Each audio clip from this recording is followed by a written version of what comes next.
ലോക്സഭാ തെരഞ്ഞെടുപ്പിനുള്ള CPIയുടെ സാധ്യതാ സ്ഥാനാർത്ഥി പട്ടിക പ്രഖ്യാപിച്ചു. 3 ടേം വ്യവസ്ഥ കർശനമായി നടപ്പാക്കാനുള്ള തീരുമാനമാണ് ഇത്തവണത്തെ പട്ടികയിൽ നിർണായകമായ മാറ്റങ്ങൾക്ക് വഴിവെച്ചത്. ഇതിന്റെ ഭാഗമായി 6 സിറ്റിംഗ് MLAമാർക്ക് ഇക്കുറി മത്സരിക്കാനാകില്ല. പാർട്ടി സംസ്ഥാന സെക്രട്ടേറിയറ്റിലാണ് ഇത് സംബന്ധിച്ച തീരുമാനമുണ്ടായത്. Chandrasekharan, EK Vijayan, Chittayam Gopakumar, ES Jayalal, PS Subal, V Sasi എന്നിവരാണ് പട്ടികയിൽ നിന്ന് ഒഴിവാക്കപ്പെട്ടത്.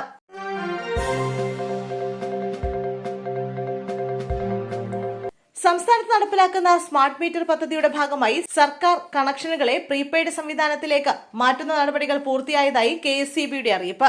ഇതോടെ സംസ്ഥാന സർക്കാർ വകുപ്പുകളും പൊതുമേഖലാ സ്ഥാപനങ്ങളും ഉൾപ്പെടെ 1,30,000-ലധികം ഉപഭോക്താക്കളാണ് പ്രീപെയ്ഡ് ബില്ലിംഗിലേക്ക് മാറുന്നത്. KSEB ആസ്ഥാനമായ തിരുവനന്തപുരം വൈദ്യുതി ഭവനിലെ സ്മാർട്ട് മീറ്റർ ഓപ്പറേഷൻ സെന്റർ കേന്ദ്രീകരിച്ചാണ് ഈ പ്രവർത്തനങ്ങൾ ഏകോപിപ്പിച്ചത്.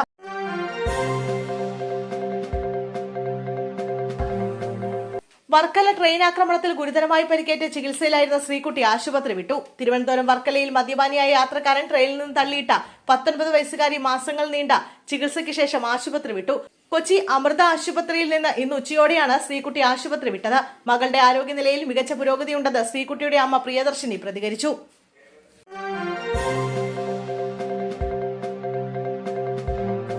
ആലപ്പുഴയിൽ പെൺകുട്ടികൾക്ക് വിഷം നൽകിയ പിതാവ് മരിച്ചു. കുട്ടികൾ ഗുരുതരാവസ്ഥയിൽ. ആലപ്പുഴ മാന്നാറിൽ 2 കുട്ടികൾക്ക് വിഷം നൽകിയ പിതാവ് മരിച്ചു. മാന്നാർ ശിവശൈലം വെള്ളിക്കിഴക്കേതിൽ മനോജാണ് മരിച്ചത്. കുട്ടികൾക്ക് വിഷം നൽകിയ ശേഷം സ്വയം വിഷം കഴിച്ചാണ് പിതാവ് മരിച്ചത്.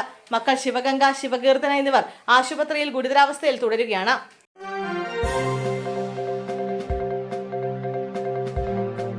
KSUവിന്റേത് ആസൂത്രിത പ്രതിഷേധമെന്ന് വീണ ജോർജ്. കണ്ണൂർ റെയിൽവേ സ്റ്റേഷനിൽ തനിക്ക് നേരെ ഉണ്ടായത് വെറും പ്രതിഷേധമല്ലെന്നും മറിച്ച് കൃത്യമായ പ്ലാനിങ്ങോടെയുള്ള ആക്രമണമാണെന്നും മന്ത്രി വീണ ജോർജ്. ഇരയെ കാത്തിരിക്കുന്ന പുലി പതുങ്ങിയിരുന്ന് ചാടി വീഴുന്നത് പോലെയാണ് പ്രതിഷേധക്കാർ തനിക്ക് നേരെ വന്നതെന്ന് മന്ത്രി വിവരിച്ചു.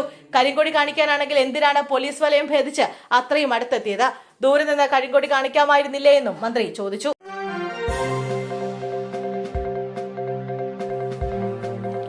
കറാച്ചിയിൽ കുടുങ്ങിയ 3 മലയാളികൾ നാട്ടിലേക്ക്. പാകിസ്ഥാനിലെ കറാച്ചി വിമാനത്താവളത്തിൽ കുടുങ്ങിയ 3 മലയാളികളെ നാളെ നാട്ടിലെത്തിക്കും. പാലക്കാട് കൊടുമ്പ് സ്വദേശി കൃഷ്ണദാസ് നാഗലൂർ, ഭാര്യ ഡോക്ടർ രശ്മി മേനോൻ, മകൾ സ്മൃതി മേനോൻ എന്നിവരെ നാളെ പുലർച്ചെ കൊച്ചിയിലെത്തിക്കും. അസർബൈജാൻ തലസ്ഥാനമായ ബാക്കുവിൽ നിന്ന് ഷാർജ വഴി കുവൈത്തിലേക്ക് പോകുകയായിരുന്ന എയർ അറേബ്യ വിമാനത്തിലെ യാത്രക്കാരായ 3 മലയാളികൾ ഉൾപ്പെടെയുള്ള 8 ഇന്ത്യൻ പൗരന്മാരാണ് കറാച്ചി വിമാനത്താവളത്തിൽ കുടുങ്ങിയത്.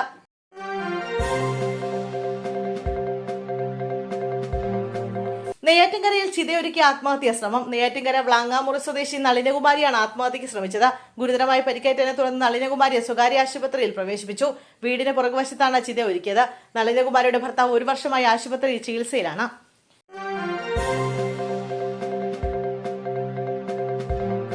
നടിയെ ആക്രമിച്ച കേസിൽ വിചാരണ കോടതി ജഡ്ജിക്കെതിരെ അതിജീവതയുടെ അഭിഭാഷക. വിചാരണ കോടതി ജഡ്ജി ഹണിയം വർഗീസിനെതിരെ കോടതിയലക്ഷ്യ നടപടി ഫയൽ ചെയ്യാനാണ് അഡ്വക്കേറ്റ് TP മിനിയുടെ നീക്കം. കോടതിയലക്ഷ്യ നടപടി ഫയൽ ചെയ്യാൻ അഡ്വക്കേറ്റ് ജനറലിന്റെ അനുമതി തേടി. നടിയുടെ അഭിഭാഷക കോടതി മുറിയിൽ വന്നിരുന്ന് ഉറങ്ങുകയാണ് പതിവെന്ന് ജഡ്ജി പരാമർശം നടത്തിയിരുന്നു. ഇതിനെതിരെയാണ് കോടതിയലക്ഷ്യ നടപടി സ്വീകരിക്കാൻ ഒരുങ്ങുന്നത്. 2024 മുതലുള്ള വിചാരണ കോടതി നടപടിയുടെ CCTV അടക്കം പരിശോധിക്കണമെന്നാണ് ആവശ്യം.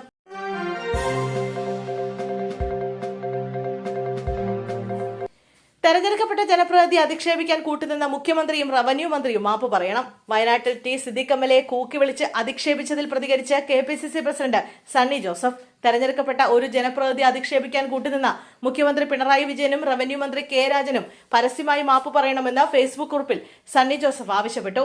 മുണ്ടക്കൈ ചുരൽമല ഉരുൾപൊട്ടൽ ദുരന്തബാധിതർക്ക് സംസ്ഥാന സർക്കാർ നിർമ്മിച്ചു നൽകിയ വീടുകളുടെ താക്കോൽദാന ചടങ്ങിൽ സംസാരിക്കവെയാണ് MLAയ്ക്ക് നേരെ കൂക്കിവിളി ഉണ്ടായത്.